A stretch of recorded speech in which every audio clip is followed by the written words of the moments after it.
Hey guys, welcome to my new video. So guys, topic पे बहुत time से बात करने की सोचा था कि आप लोगों को एक मैं प्रोसेस बताऊं कि जैसे कि अगर आपका वीज़ा रिजेक्ट क्यों होता है और क्या प्रॉब्लम्स आती है, जैसे कि आपका वीज़ा रिजेक्शन आ जाता है, एक क्वेश्चन में आपको वीज़ा रिजेक्ट कर दिया जाता है, आपसे कुछ भी नहीं पूछा जाता और आपको सीधा वीज़ा रिजेक्शन दे देते हैं। तो मैं इस वीडियो में आपको प्रॉपर डिटेल बताऊंगा कि आपकी कहाँ मिस्टेक्स होती हैं और आप कहाँ लैग करते हो।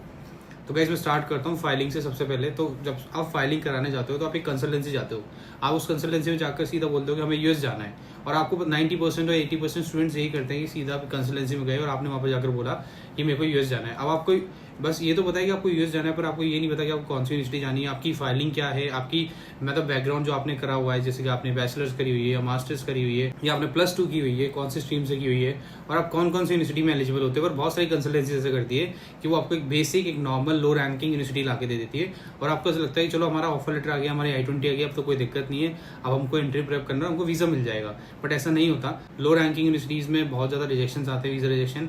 मतलब आप मान लो कि 100 में से 90 स्टूडेंट रिजेक्ट होते ही उस यूनिवर्सिटी से। में से 90 स्टूडेंट्स के वीज़ा रिजेक्शन आते हैं अगर वो इस यूनिवर्सिटी से चाहते हैं।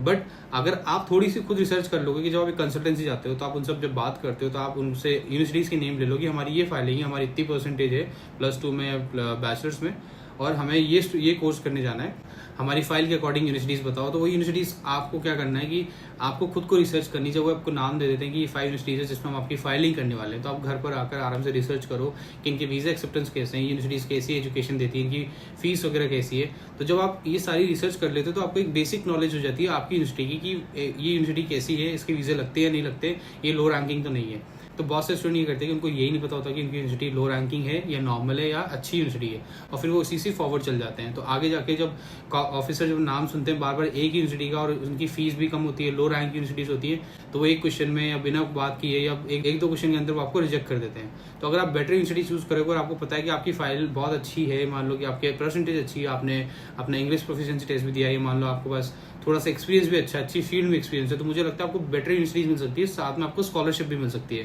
$20,000 आपकी 9 मंथ्स की फीस है, तो उसमें आपको स्कॉलरशिप मिल सकती है पर ईयर के अकॉर्डिंग भी आपकी फाइल पे।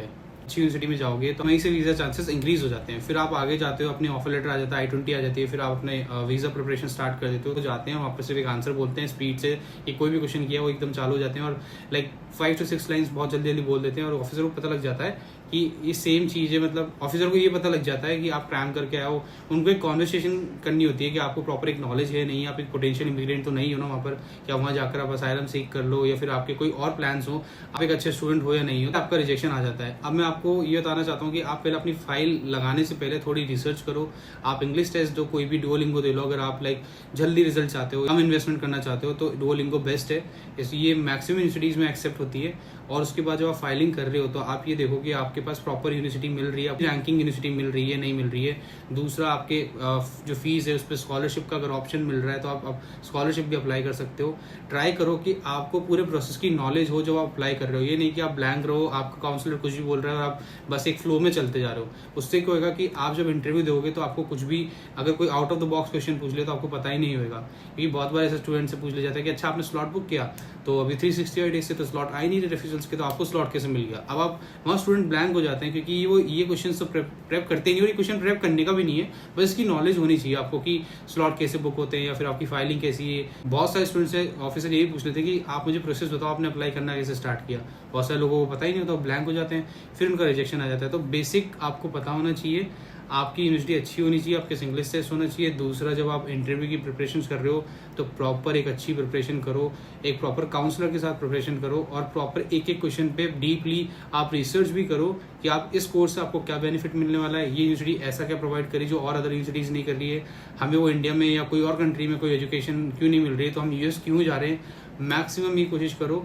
अगर आप एजुकेशन लोन ले रहे हो तो उसके भी कोई प्रॉब्लम नहीं है, आप ले सकते हो। आपके पास फंड्स है तो एक प्रॉपर फंड्स होने चाहिए, पूरे एक्सपेंसेस होने चाहिए कि आप बेयर कर सको। वहाँ जाकर आप लाइक पार्ट टाइम जॉब नहीं ढूंढो या फुल टाइम जॉब नहीं ढूंढो। आप एजुकेशन के लिए जा रहे हो तो एजुकेशन ही करो। ऑफिसर सुनना चाहता है आपसे, पर लेकिन स्टूडेंट होते हैं कि वहाँ पर सोचते हैं कि हम पार्ट टाइम चाहिए, हमारे एक्सपेंसेस निकालने पर, लेकिन ये ऑफिसर नहीं सुनना चाहता है। ऑफिसर आपको वीज़ा दे रहा है स्टडी के लिए।